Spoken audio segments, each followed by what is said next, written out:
How we doing, everybody, and welcome to Wisconsin Sports on the Go with Trage. It is Wednesday.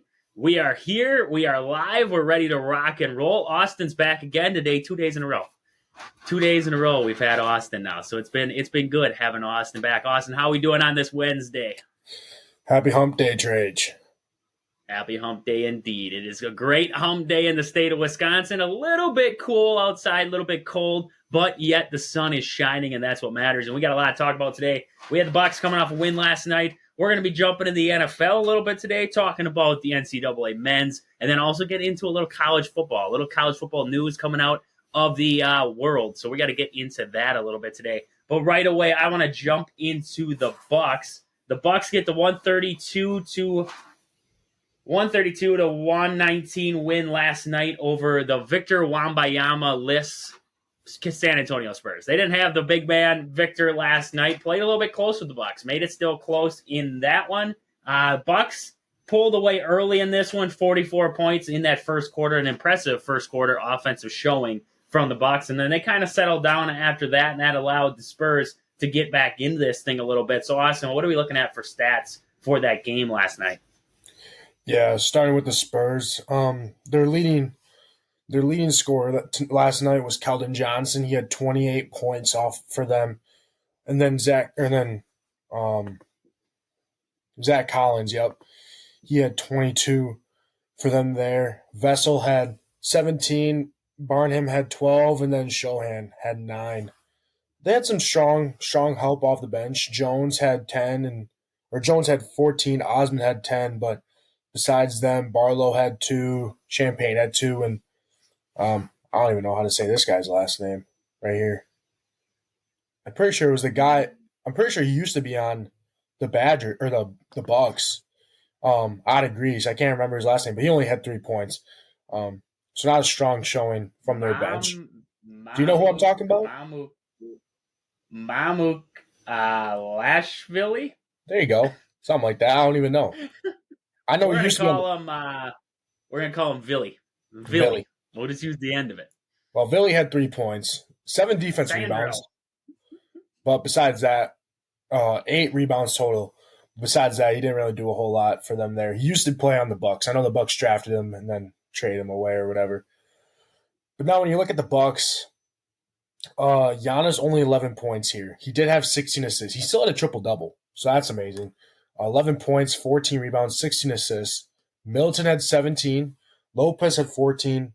Beasley only 7, but looking at this, what's huge for the Bucs here, Damian Lillard with 40.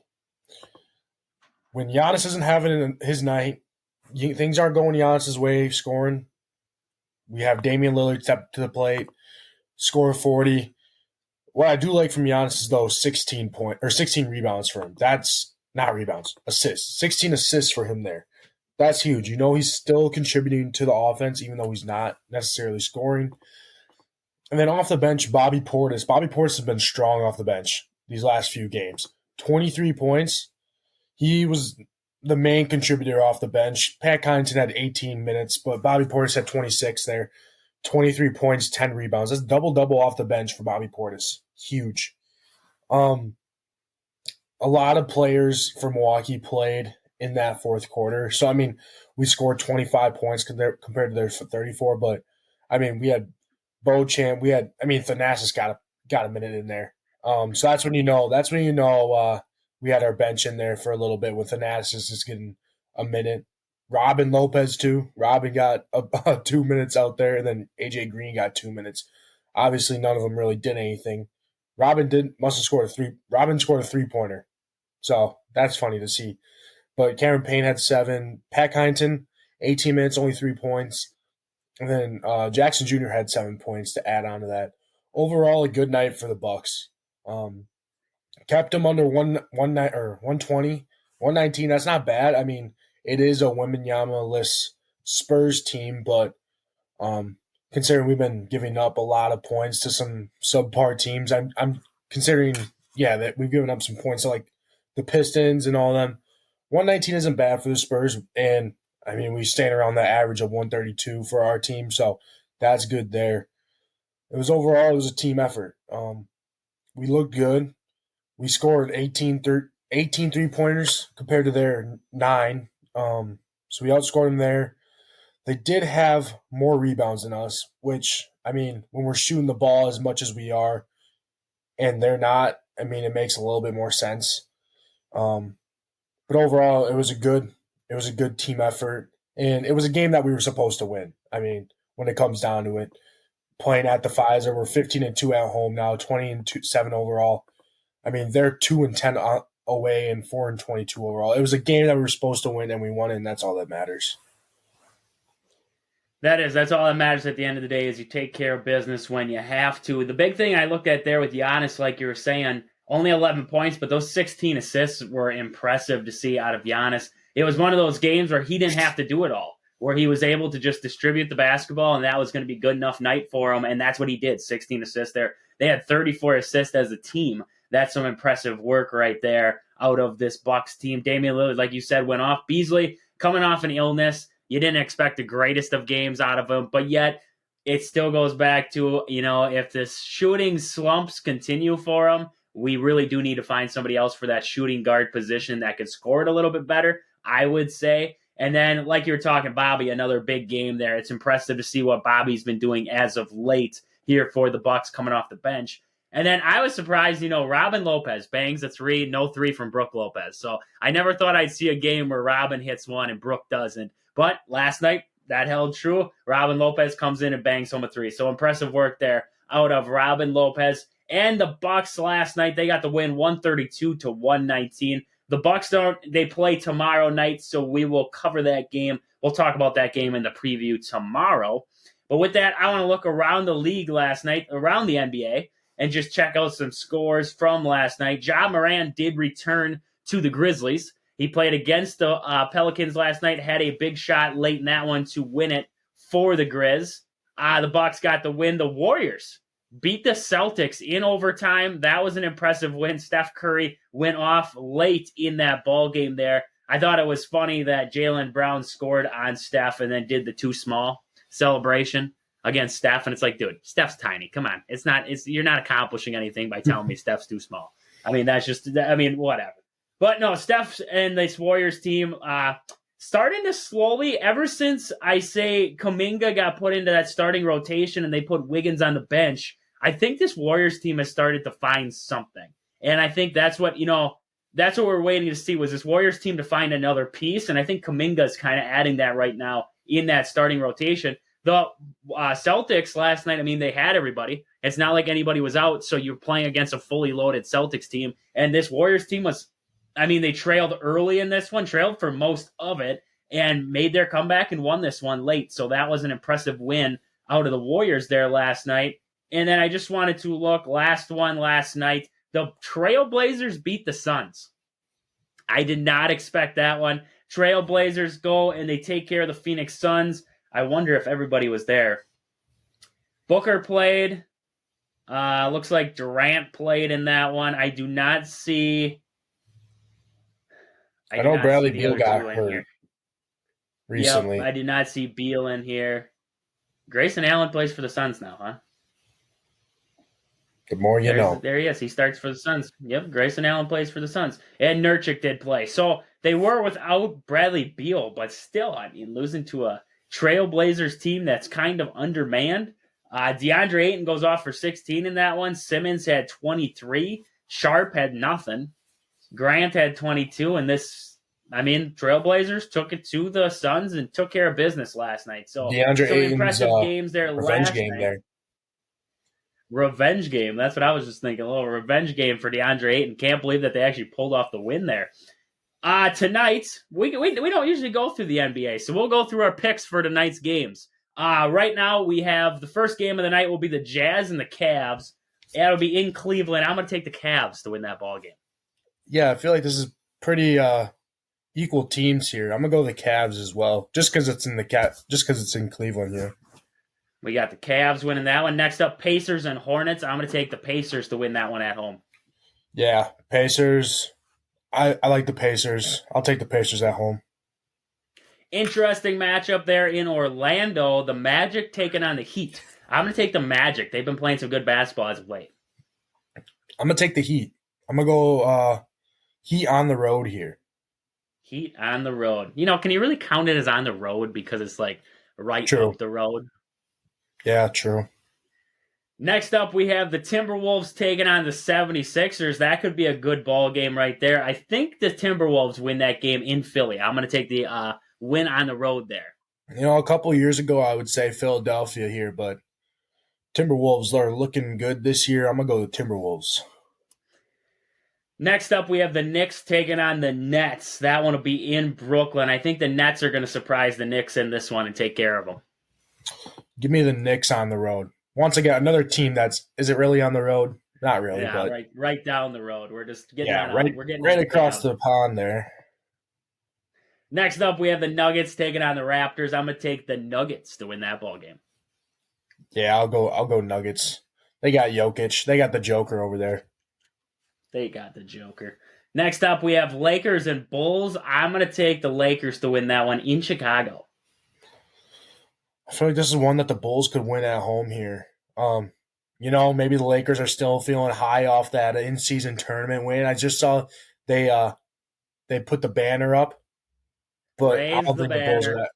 Yeah, the banner. Put quotations around that, but I don't think the Bulls are that strong against the Laker team with AD and LeBron and all them. So I'm gonna go with Lakers.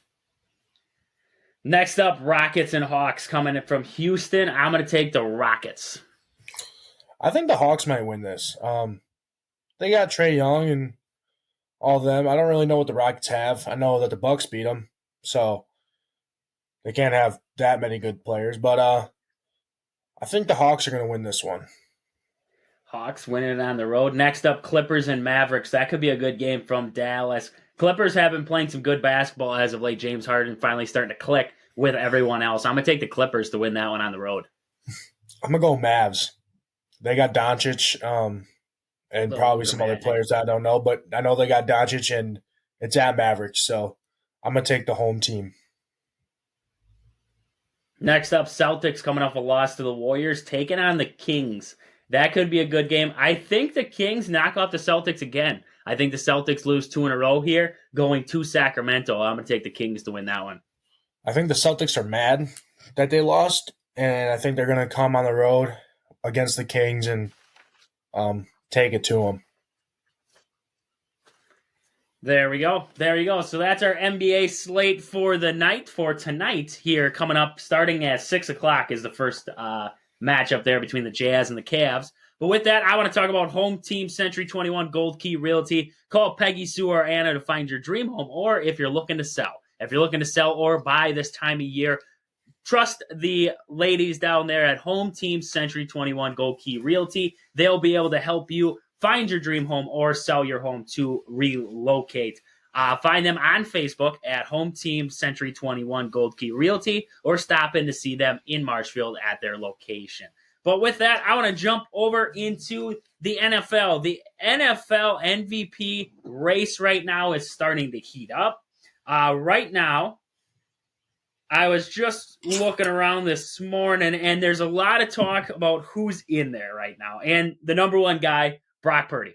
They're talking about Brock Purdy being the number one candidate for the MVP, followed up by Dak Prescott. Josh Allen has actually gotten his name into that conversation now. Lamar Jackson, Tyreek Hill, Christian McCaffrey, and then Tua, Patrick Mahomes, always in the MVP competition there.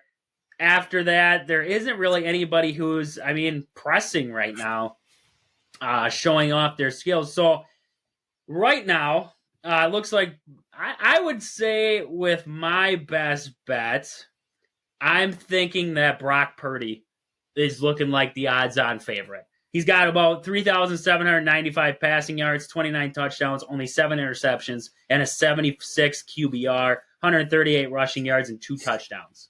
So right now, compare him to the number 2 guy in Dak Prescott. He's got 3,639 yards, 28 touchdowns, 7 interceptions so far, and a 72.7 QBR. He's got 212 rushing yards and 2 touchdowns. If you look stat for stat, they're pretty comparable. But Brock Purdy is a major reason why the 49ers roll like they have been. And when you look at the flip side of it, so is Dak Prescott but he also is the failure of the Cowboys at the same time. And as of right now, Dak Prescott has failed more than what Brock Purdy has. So that's what separates those two, I think, because right now, stat-wise, they're right on top of each other. That's just, I mean, from what I can see, looking at the stats, I mean, 100-yard difference passing, 1 touchdown difference. They have the same amount of interceptions. And it looks like as of right now, Dak Prescott's actually got more rushing yards and the same amount of rushing touchdowns. So, I mean, you look at the two comparable, you would say Dak Prescott's almost just as great as what Brock Purdy's been playing. The only difference is that you look at the losses and what those guys do in losses. And right now, I think Dak Prescott fails a little bit more in the losses for the Cowboys. Yeah, and looking at the two, sometimes you can say, oh, this guy has better playmakers for them, whatever you want to say. But, I mean, looking at Brock Purdy and the 49ers and looking at Dak Prescott and the Cowboys, I mean, both sides have playmakers. For San Fran, they got Brandon Ayuk, Debo, CMC. And CMC and Pollard, I mean, I'd probably take CMC over Pollard, but Pollard's still a really good running back for the Cowboys. I mean, and then the Cowboys, they have CeeDee Lamb, Pollard, Tony Pollard, and Brandon Cooks, Jake Ferguson. Like, they got some playmakers too. So, like you said, I think it comes down to how they are playing against their teams and how bad the losses are. And I think right now, I mean, the San Francisco 49ers are firing on all cylinders. They're not really skipping any beats. Granted, I guess you can look at the defense too. That also helps them a little bit, but I mean, the Cowboys have a really good defense also, same as the 49ers. Like you said, it comes down to who are they losing and like how well they're doing against these teams, how well they're playing against the not so good teams. I mean, if you play like against Carolina, for example, and you don't do too hot, it doesn't look good. You need to be consistent. I think when it comes to being an NFL MVP, it's how consistent are you. Right now, Dak Prescott, that game against the Bills, he didn't look too hot. And so that's something you can look at and say, well, I mean, he's not being very consistent here. It's also how you finish out the season, too. Depending on how they finish out the season, it could be a lot closer than people think. I don't know. CMC, though, for the San Francisco 49ers is huge. I mean, looking at his stats, I don't know if it says his stats or not, but he's averaging at least a touchdown per game, maybe if not 2 touchdowns per game. That helps the 49ers a lot. Is he the most valuable player? Is Brock Purdy the most valuable player for the 49ers? I don't know, because they have CMC who just misses out as ESPN says, that he just missed out of the top 5. So is Brock Purdy the MVP? I don't know. But right now he's playing like it. What's crazy for me is for a kid who was the Mr. Irrelevant last player drafted last year, or was that 2 years ago? I can't remember when it was. I think it was last year. And no one expected him to come in here, and he led them to the playoffs, got hurt in the championship game. And who knows, if he was there, they'd probably make the Super Bowl. I don't think anyone expected him. Yeah. Yeah, I don't think anyone expected him to do this good, and now he's coming out here and playing his best football. So, I mean, I wouldn't even be opposed for him winning the MVP, because that would just be a crazy story for him, and he's earned it for sure. Especially with Trey Lance, they draft Trey Lance before him. All that, a bunch of Jimmy Garoppolo was there. Just the stuff that he's been through is kind of amazing. And for him to be putting up 3,795 passing yards, 29 touchdowns, 7 interceptions, and 2 touchdowns on the ground with 138 rushing yards. He's playing good for a supposedly Mr. Irrelevant quarterback there. It's crazy what he's been through. And then you compare that to Dak Prescott. Like you said, similar stats there, but he just beats him out on the touchdowns and the passing yards. They're pretty similar with the rushing wise too. But right now, I mean, when you look at the teams, how well they're playing as a unit, I'd take 49ers over Dallas Cowboys, which I would take Brock Purdy over Dak Prescott. I think the biggest problem with the MVP race is that it's basically a quarterback race. Yeah. You don't see you talk about wide receivers like Tyreek Hill is instrumental to what Tua Tagovailoa can do with this Dolphins team. Jalen Waddle is instrumental to what Tua can do down there with the Dolphins. CMC is definitely instrumental to what the 49ers can do on offense, just as CeeDee Lamb is so important to Dak Prescott. But now, if you look at the defensive side of the football, Micah Parsons is by far he is the reason why Dallas's defense is potent. And then you look at Myles Garrett for the Cleveland Browns. When Myles Garrett isn't there goes the pass rush. TJ Watt, same thing with the Steelers. I mean, you're not looking at all them stat-wise right now and saying that those guys deserve to be the odds-on favorite. But you look a couple years ago, and I believe J.J. Watt had like 5 touchdowns in a year, and he had off-the-chart sacks and everything like that, and he didn't win the MVP, but he was definitely the most valuable player on the defense, most valuable player on his team. And that's where I kind of look at it and say, okay, it's kind of like in baseball. You got to have a Cy Young, right? Because your most instrumental player on your team will always be your pitcher. I mean, your pitcher is that's who starts the play. That's what gets everything done. Your quarterback is always going to be the MVP. So it's almost like you have to have a quarterback MVP, and then you got to have an offensive MVP, and then a defensive MVP. You have defensive player of the year. I get that. And you have your offensive player of the year. I get that. But that's league by league. That's AFC versus NFC then. You're not getting a league-wide award then. The MVP is a league-wide, everybody against everybody, versus right now with the offensive player of the year and that, you go AFC, NFC, you're not really proving that they're the best of the best. And I think that kind of is where they lack, is there should be that MVP award for the best offensive player throughout the league. Doesn't matter who AFC, NFC, doesn't matter what team you're on. If you were the best of the best, that's where you are. And I think that's kind of where the NFL is lacking in that category, because right now it's like the Heisman, right?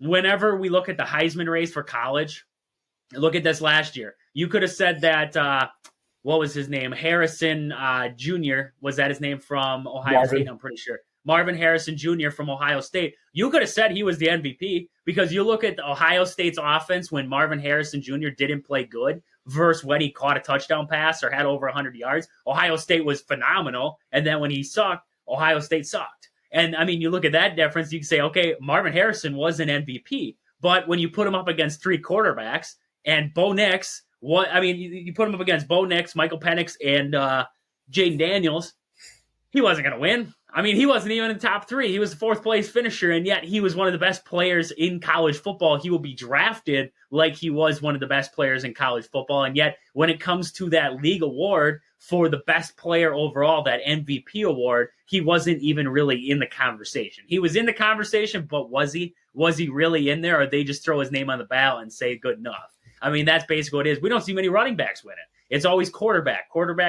So I think, at the end of the day, that's my problem, is that, it's like we bring other names into it, like Christian McCaffrey, where we're like, he could win the MVP, but at the same time, it's like, is he really going to? Or if, say, I don't know, Dak Prescott all of a sudden leads the Cowboys into the lead in that division, because as of right now, the Eagles are faltering. So Dak Prescott leads them back. They win the NFC East there.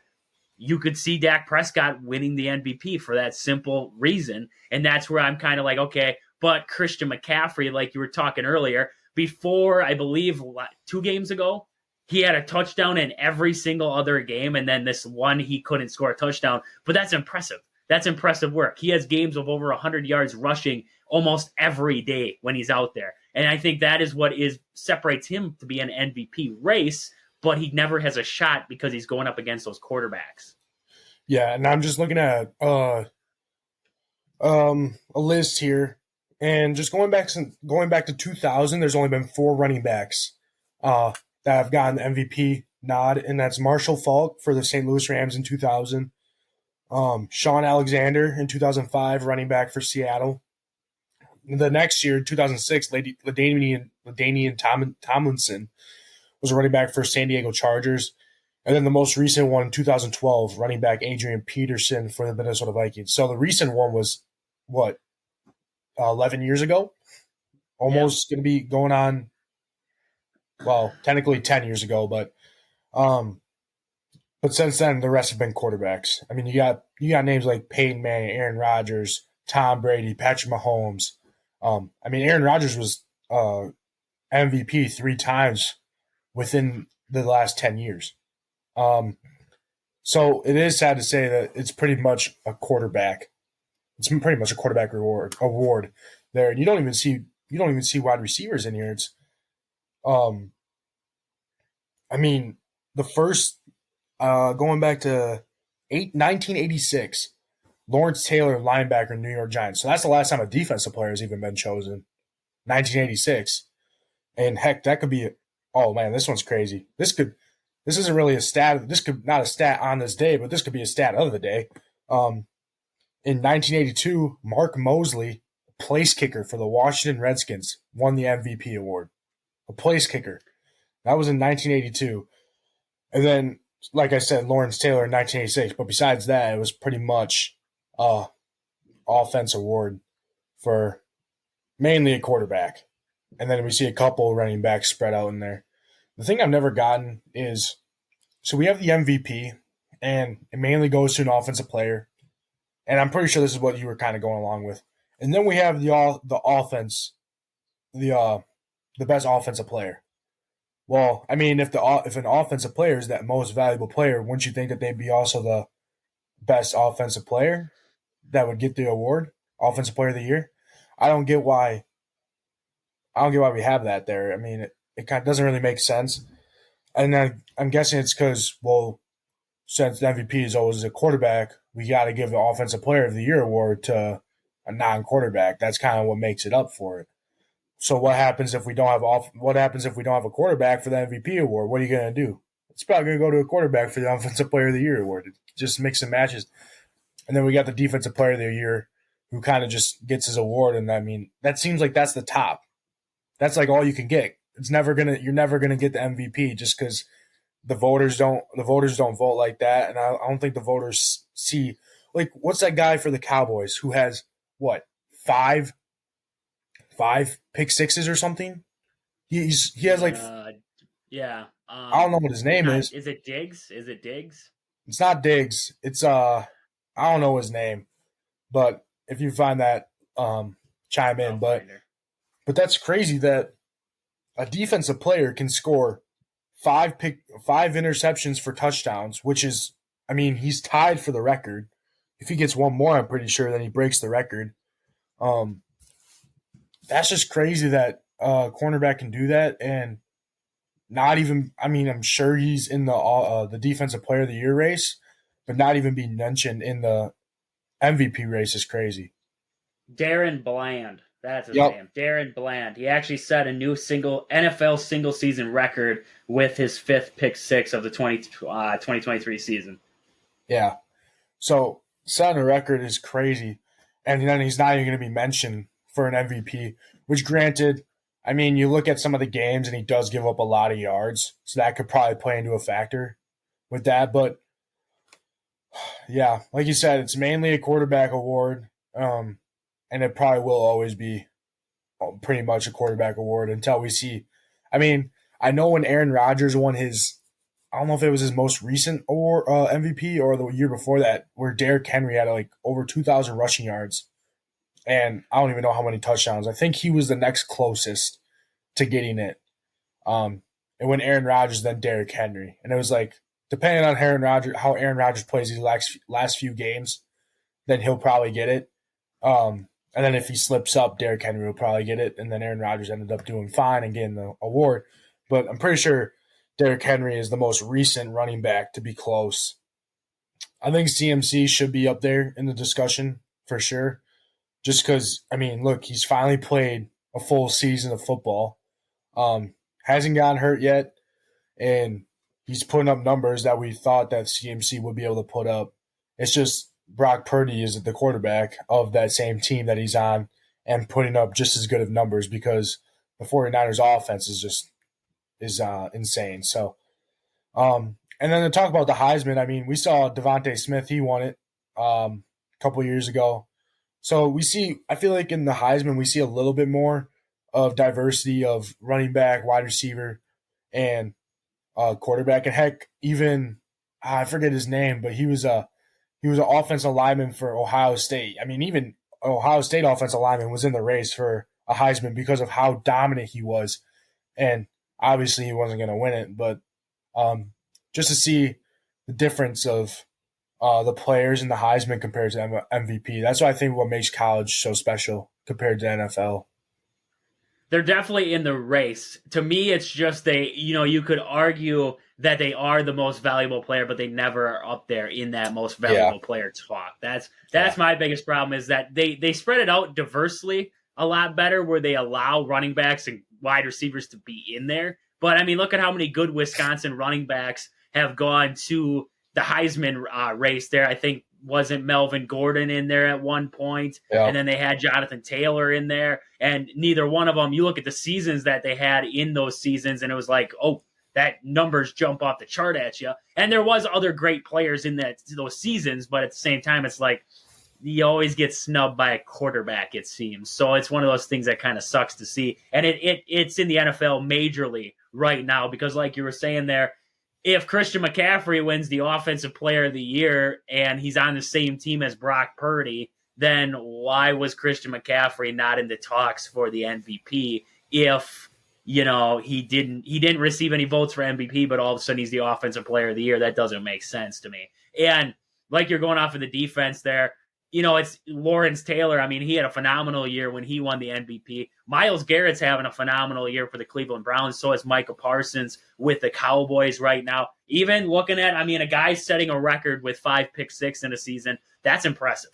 That is impressive. That is an impressive showing by a cornerback to be able to do something like that. So they have to at least look in directions like that and at least put them into the conversation there to receive votes, not to just completely snub them out of it, so that, there's no recognition for the defense on that side there.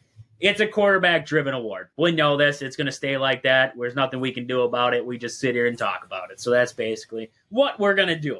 But with that, I want to talk about Game Day Supply in Alaska. With Christmas just around the corner, you may need to still grab some things on your shopping list. Check out our friends at Game Day Supply. They offer skate sharpening and hockey accessories, custom fielding gloves for baseball and softball. They also carry a wide variety of baseball and softball bats, from DeMarini to Louisville Slugger and Marucci. Check them out at their store at Game Day Supply in Alaska, or online at GameDaySupply.net. Hopefully, they will be able to help you find everything that you need to check off on that shopping list. But with that, I want to jump over to Austin here. Austin, we got our fact of the day coming up.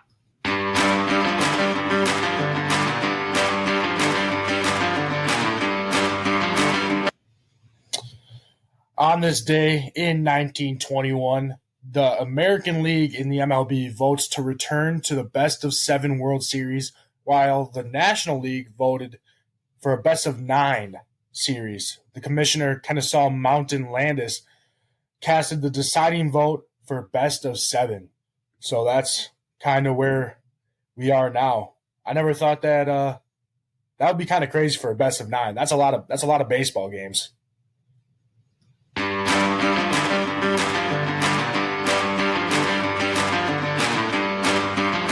What I can't believe, first off, is that our tunes are working today. Our tunes are working today. I love it. Best of 9.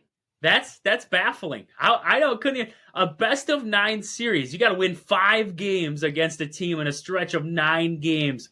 Wowza. That is a heck of a series right there. I thought 7-game series get long. Yeah, you'd run out of pitching. I think you'd run out of pitching faster. That's a 9-game series. You'd have to spread. That's spread out over probably a 2-week span then, because you would have to give days off in between, travel time. You're playing November baseball right there. You'd be playing November. There'd be snow on the field. There'd be snow on the field. We wouldn't know what to do out there. So, wow, interesting fact of the day right there. I did not expect that one. I've never heard of that. That is impressive right there. And with that, I want to talk. We got to get into the Packers. There's been a lot of talk over the past couple of days about Joel Barry and this defense. I want to get over into the offense to start it out today, and that is talking about Jordan Love. And coming up at the end of the season here, the Packers kind of got to decide, are we going to let this baby roll out into one more year, or are we going to offer him a contract extension and see if he'll sign something? To me, right now, if you look at his stats, look at Jordan Love's stats. Right now, he's ranked 10th in the league in yards. In touchdown, he's tied for 5th. He's 99th in interceptions right now with 11. And his QBR, he's sitting at 13th in the league. All in all, that shows me he's an average quarterback. At the end of the day, he's average. He's not over the top. He's not the worst. He's right in the middle. He's average. He's average for me. To me, if you believe in Jordan Love, which what I've seen this season is that they believe in Jordan Love and they believe what he can do, I signed him to an extension now. Simple fact is, if all of a sudden next year he blows it up, I mean, he goes off for Patrick Mahomes, Tua Tagovailoa kind of numbers. He's rolling. There's, no stopping Jordan Love. And all of a sudden now the Packers are like, oh, well, we got to offer you an extension. And they offer him this extension. And he says, nah, I'm worth a little bit more than that now. That's my worry. That's my worry with Jordan Love. So if you're going to sign him to an extension, if you believe, if you're not going into this, and this is going to be my simple thing, if Brian Gutekunst is not going into this next draft and he isn't saying, I'm looking for a quarterback, then I'm signing Jordan Love to an extension. Because this next draft, you're going to have Caleb Williams, you're going to have Bo Nix, you're going to have Michael Penix, you're going to have a lot of big-name quarterbacks in this next draft. You probably won't be at the top of the draft, but you're going to be somewhere in the middle, I'm assuming. So with that, if I am going into this next draft looking for a quarterback, I do not sign Jordan Love to an extension.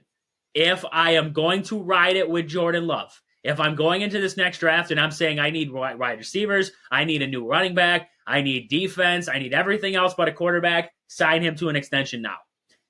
Don't waste time.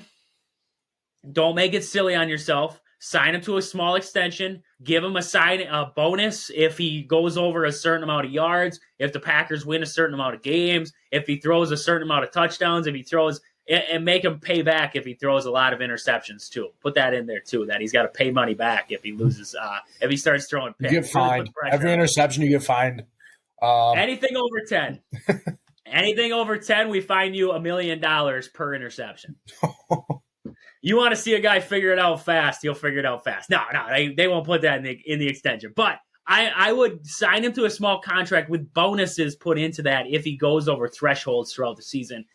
I think that's a way to sign Jordan Love for a long time. He's starting to click with these receivers, starting to kind of get some fluency, and I think that's what the Packers have been waiting for. So, like I said, unless if you're going into this next year or this next draft looking for a quarterback or into this next free agency and looking for a quarterback, you have to sign him to an extension now.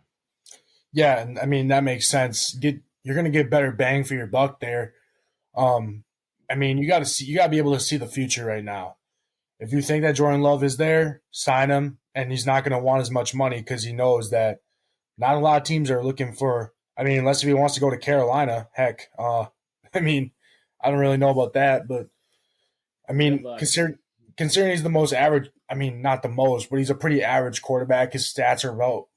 I'd say he's top third. He's ranked 10th and 5th and whatever, but overall he's closer to being average than he's closer than being in the top whatever percentile. Let's just put it like that. And right now, I know that he probably thinks that I don't even know if he's thinking that his job is in danger. I don't know if he's thinking that. I'm pretty sure he probably feels comfortable right now. But also, he knows that he is not playing like he could be. And so that's what I'm saying is if you go with an extension right now, you can pay him less money than if, like you said, if he starts playing like Tua Tagovailoa and starts putting up these insane stats and figures it out with the young wide receiver core, then you're going to have to end up paying him more money like Aaron Rodgers and all that type of stuff. So it's just, at the end of the day, it's getting a better bang for your buck. Yeah, and I can agree with that. Like you were saying there with his job in jeopardy, I think he did think it for a second.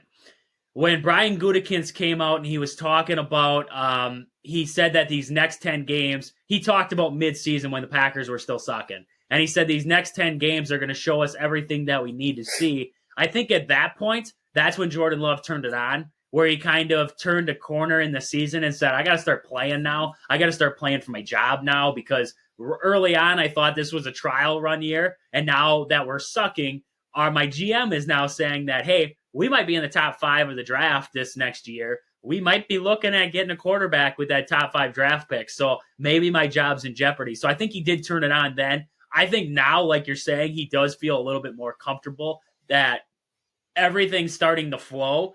I think the biggest problem, though, and we're going to get into this in a little bit here, the biggest problem is that we deflect a lot of our criticism and that on players, when a lot of the criticism needs to be floating in a different direction, into a head coach, into a coordinator. We need to be floating some of that indiscretion somewhere else. We floated a lot towards the players, and that's what I think we've done a lot with Jordan Love. Is we floated. I am the one to blame for that one. I've criticized Jordan Love as much as the next guy.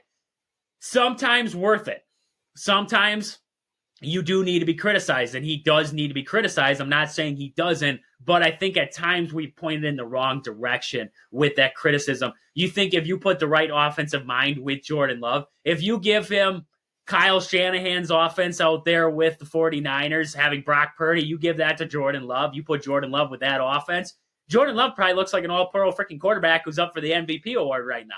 But instead, we're getting Matt LaFleur's offense where it's a struggle, and we're seeing Jordan Love have struggling times.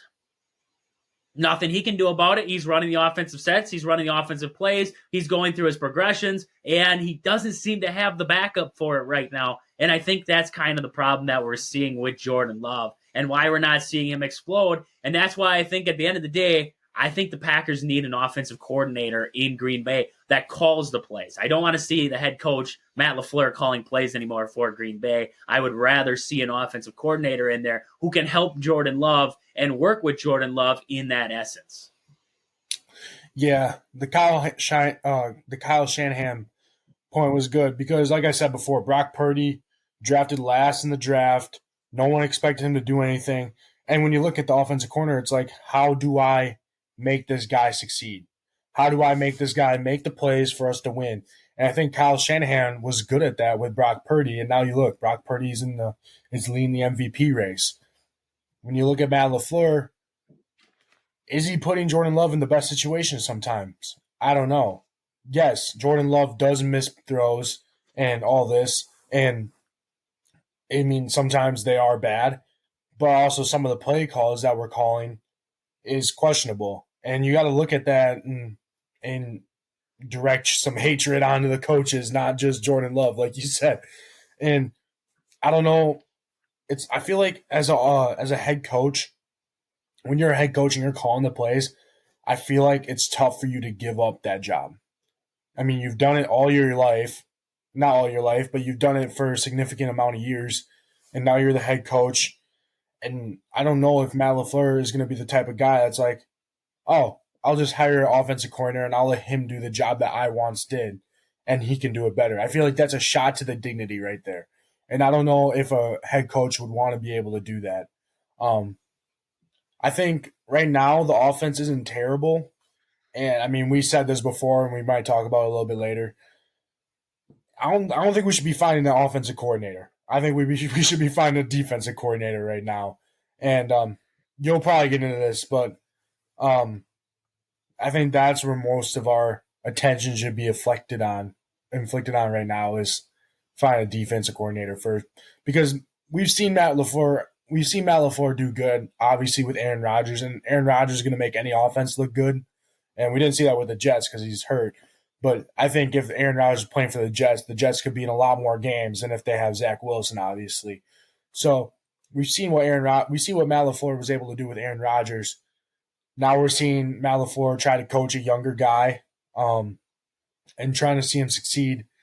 It is a struggle right now, and it's their first year together. So I don't know what everything is going to go down after this year, depending on if they make the playoffs and how these last 3 games will go. It'll definitely be interesting at the end of the year.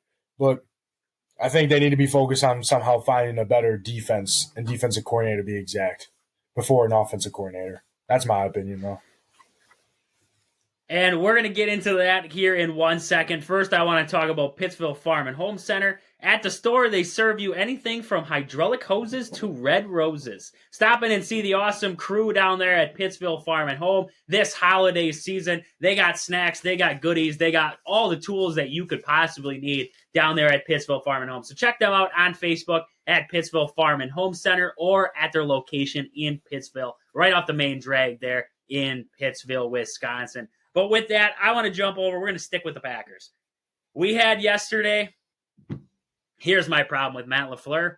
We had yesterday, Devondre Campbell comes out on Twitter, and he says, not going out of my way anymore, and I'm not playing through injuries anymore, because when shit goes wrong, they always use it against you. I'm treating everyone accordingly and giving them the same energy they've given me. Focus on yourself and your mental 59. You owe it to yourself. So when I read that, and then I look at the whole situation that's going on in Green Bay right now, and what Matt LaFleur had to say, we're going to jump into what Matt LaFleur had to say about the Joel Berry situation before we dive into Campbell and the whole thing. They talked to Matt LaFleur after that game against Tampa Bay, and they asked him about was there any decision that was going to be made towards the defensive coordinator, or was Joel Berry going to be retained? And he said, yeah, that's the plan. We're going to keep Joel Berry. And he said, if I thought that if that was the best solution today, so firing Joel Berry, he said, then we make that decision. When you're having basic communication problems and you're supposed to be in a certain coverage or certain rotation, and we're not getting that communication, that's what's so disappointing to me. What's disappointing is when you go out there and it's basic concepts. Doesn't matter what phase, but basic install, like day one install, and we have self-inflicted communication errors. And guys, quite frankly, not in the right spot. That's tough to watch. And then he kept talking about communication, and they asked him if he was confident in Joel Berry to be able to turn it around. And he said, I've seen us execute this stuff before. It's unfortunate that it happened at this time of year in such an important game. I've seen us execute it. There's a couple play calls I would like to have back in the game. I know there's some Joe would love to have back. He said, in particular, some of those third and 3 to 4 yard plays where we're playing soft zone. Every play, you're playing soft zone, so don't tell me it's just 1 or 2 plays. There's a lot of plays. And they can get an easy, free completion. Turn on the tape. The defense has been doing that for 3 seasons. It's easy to say there are plays Barry would like to have back. He'll call them again next week. That's basically what I'm saying to that situation right there. He's going to call those same plays again. So we hear what Devondre Campbell has to say. We hear what Matt LaFleur has to say to Joel Berry. Matt LaFleur needs to go. Here's the simple reason why Matt LaFleur needs to go. You're having communication problems. It's week 15 of the season. It's week 15. The communication problems that you're supposed to have are training camp time, are preseason games, are game 1 through 4. Those are your communication errors. When week 15 rolls around and you have besides Jair Alexander, your defense is back. You have everybody out there. Quay's out there. Devondre Campbell's out there. Preston Smith. Devontae Wyatt. You have Kenny Clark. You have Eric Stokes is back. You have everybody out there besides basically Jair Alexander, and you don't have Rasul Douglas anymore. And you're having communication problems. Guy's not in the right spot. You're playing soft coverage on third downs. You're playing soft coverage on first down. It doesn't matter what down it is. You're playing soft coverage. You're giving them a free 5 to 7 yards every single play. Communication problems. You want to know why you have communication problems? You look back at what Devondre Campbell had to say. You lost the locker room. Remember when we talked earlier on this year when we said we thought Matt LaFleur had lost the locker room? He lost the locker room. After this game, after the Packers lost to the Giants and now lost to the Buccaneers, the locker room's gone. Plain and simple. Devondre Campbell's telling you right there, if he gets hurt, he's not rushing his way back. He's rushed his way back before, and it hasn't paid off. Because when he gets back, it's the same crap. Jair Alexander is not back right now. Everybody want to take a guess why? Because, he's not going to say it, and they're not going to tell us, but you want to take a good guess why Jair Alexander is not playing for the Green Bay Packers right now? This crap. Why is Rasul Douglas gone right now? We wondered. We were like, why are they making a trade of Rasul Douglas right now? That doesn't make sense. Rasul Douglas, but we found out afterwards. Rasul Douglas had something to say after the Packers lost. He had something to say. One of the team captains had something to say, and all of a sudden he gets booted. He gets booted off the island the next day. You know who needs to be booted off the island? Matt LaFleur. He needs to be booted off the island for the simple fact of he still somehow, some way, can tell me he's watching this film, and he's watched it apparently for the last 3 years, and, Joe knows that he wishes he had plays back.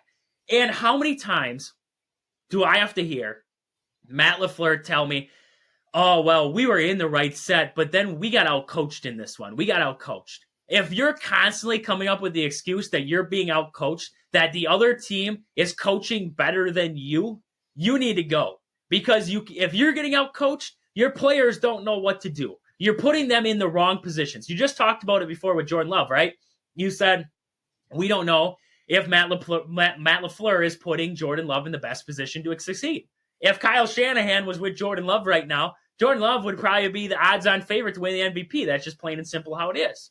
But we have Matt LaFleur, and he is riding. I don't know why. If Matt LaFleur wanted to save his job, he would fire Joel Barry. He would fire him. Why is Matt LaFleur going down with the ship? That's my biggest question.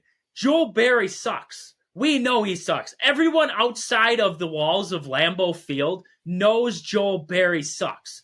And yet we keep him employed. We knew he sucked coming into Green Bay. We watched his stats with the teams that he had before. They were ranked 31st in the league. They were ranked 28th in the league in defense. And yet we bring him to Green Bay and we just think, he's going to make it better. We give him every first, second, third, fourth round pick defensive player he could ever want. And he can't do anything with the defense. You give this defense to Bill Belichick, it's a good defense. Apparently, we think Joel Barry can figure it out. He can't. He sucks. Green Bay sucks because Matt LaFleur doesn't have the stones to fire Joel Barry. He doesn't have the stones to make his friend upset. That is the problem. So if Matt LaFleur wants to ride this ship to the end, I hope he sinks with it and is a quick exit from Green Bay, and we get somebody else in the room who can make this work. Because this team has talent.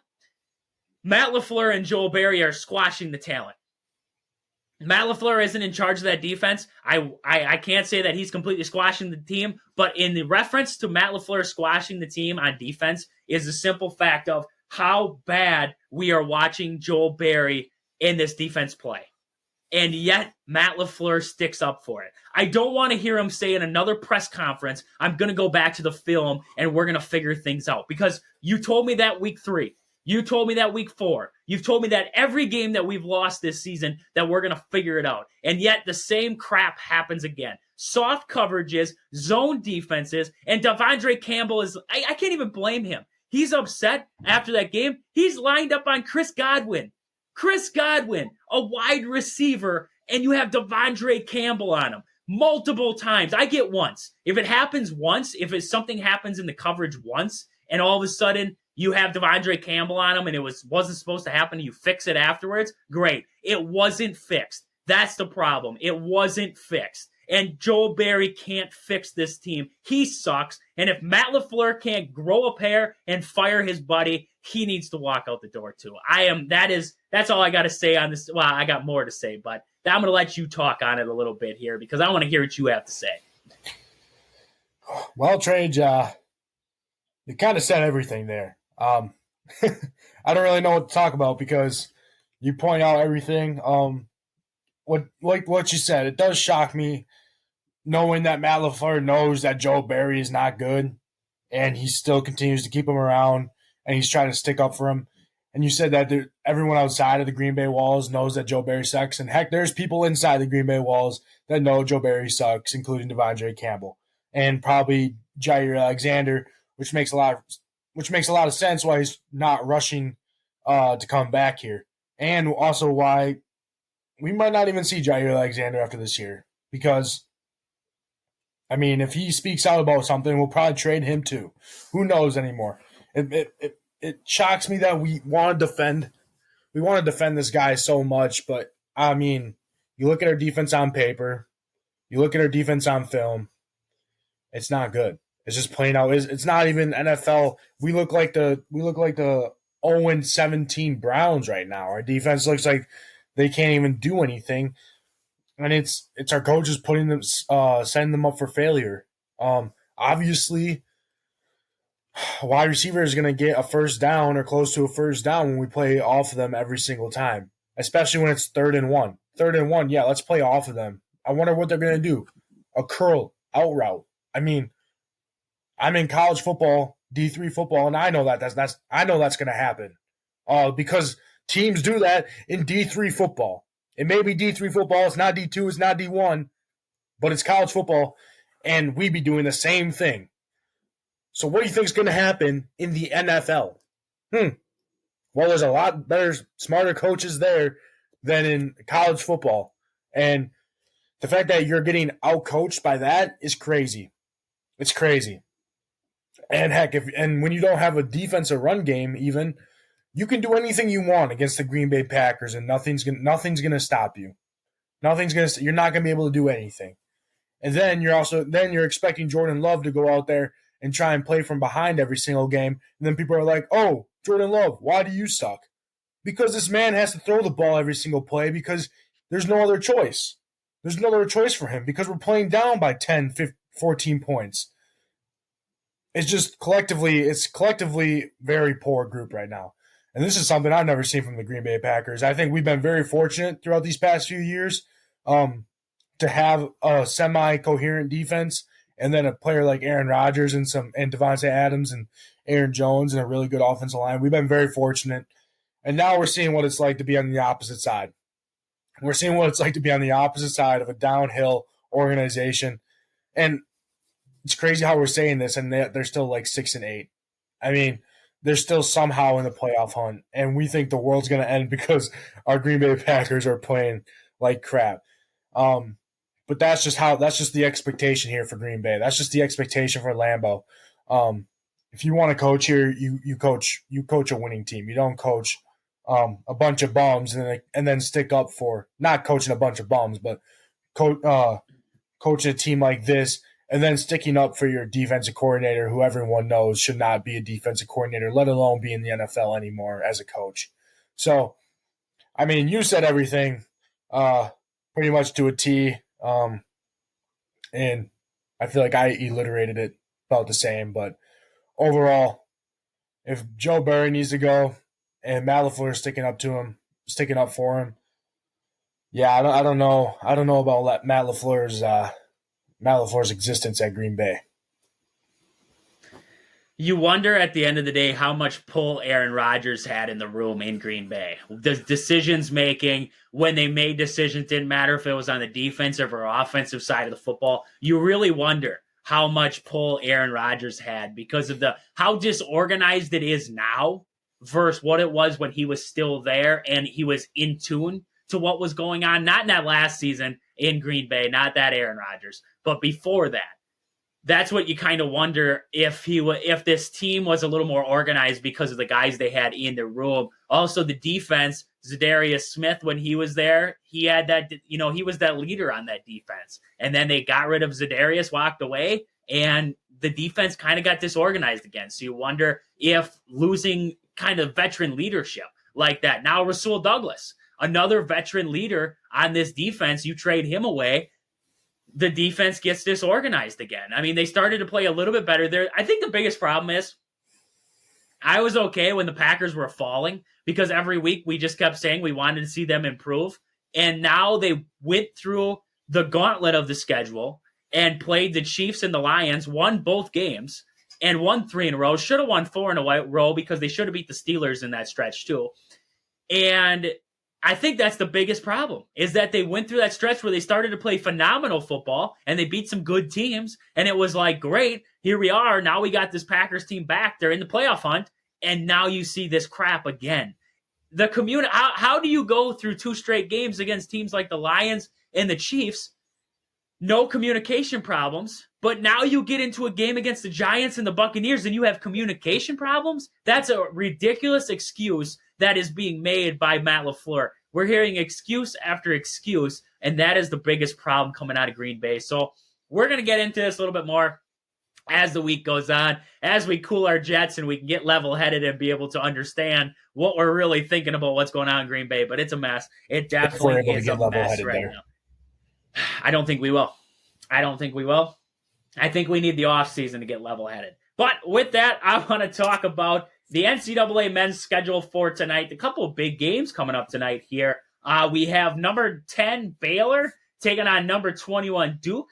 That will be from the Madison Square Garden there in New York. Must be some special invite game there because it is a neutral maybe a site holiday game or something.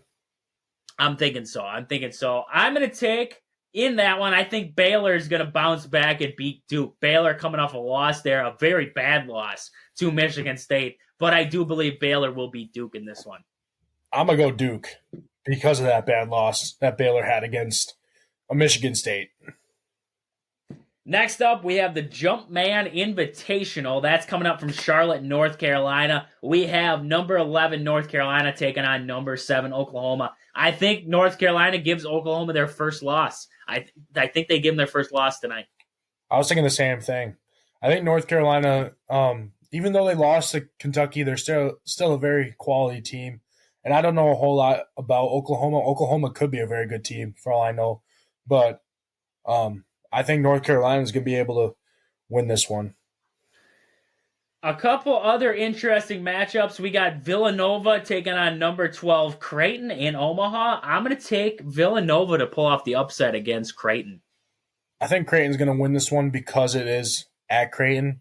It's a home game, so I think that could play a factor in this one. And next up, we have at 10 o'clock tonight. Son of a gun, that's a late game there on ESPN. Arizona taking on Alabama. I got Arizona winning that one against Alabama. I think Alabama can play close with Arizona, but I don't expect them to pull off the upset. Yeah, I like how Arizona's playing. Arizona's playing good besides the one loss against Purdue. And I don't know if Alabama has the talents like they did last year to be able to win this one. So I think Arizona is going to win. And I just want to talk about last night. Marquette was upended by Providence. Providence got the 72-57 win over Marquette.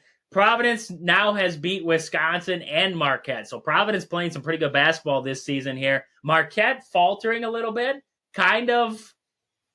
It kind of makes you wonder, is Marquette overrated? I don't think they're overrated. I think they're still a decent team, but they're definitely not up to the snuff of what, some of these other teams are at right now, like Purdue and Arizona. So some impressive games right there. Next up, I just wanted to jump into, we'll save that for tomorrow. I want to save that for tomorrow. I got an interesting topic, but I want to save it for tomorrow. We're going to get into our Christmas food top 5.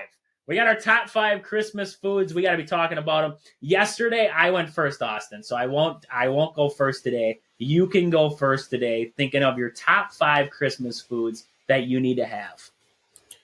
I feel like a lot of people have this. I got to go. Number 1 off the board, ham. I feel like a lot of people have ham. Ham is a pretty good top 5. That is a pretty good top 5.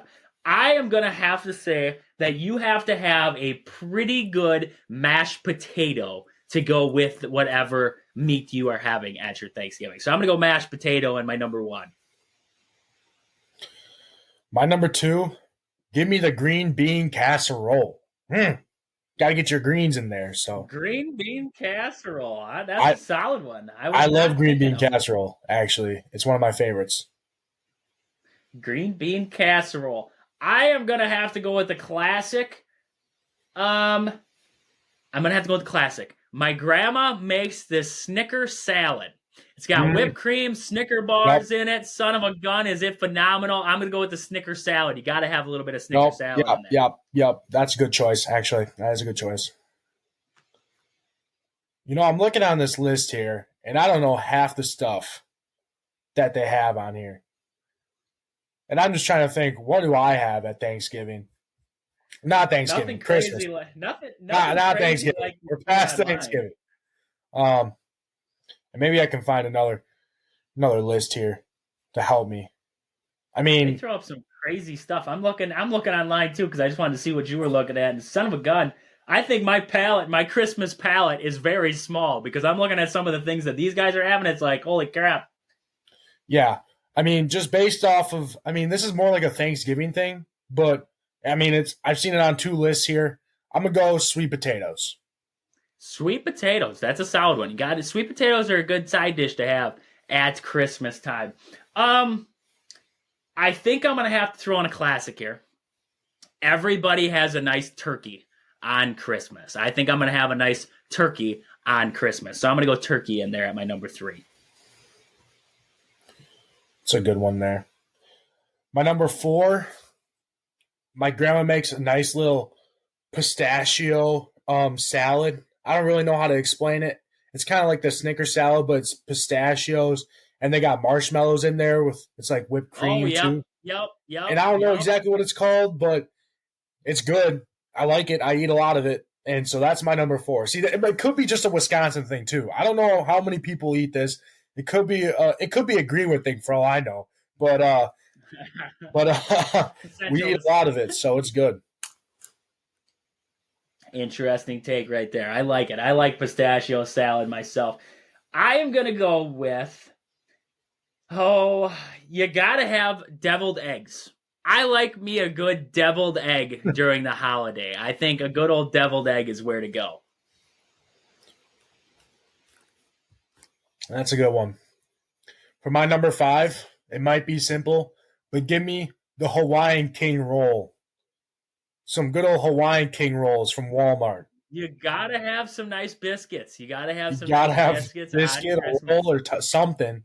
Give me the Hawaiian King rolls. I'm going to end it with a dessert. You gotta have a good old slice of pumpkin pie with some whipped cream on that baby on Christmas. I know it's a Thanksgiving thing, but Grandma loves to make herself some pies, and she loves making pumpkin pie. Pumpkin pie, little whipped cream. You could double down and say your dessert could be a little sugar cookie. You can't go wrong with a good old sugar cookie on Christmas. You know what's also good? Some mixed nuts in there too. A little honorable mention, mixed nuts. Those are always good. Along with a nice little candy cane. End the night with a nice little candy cane.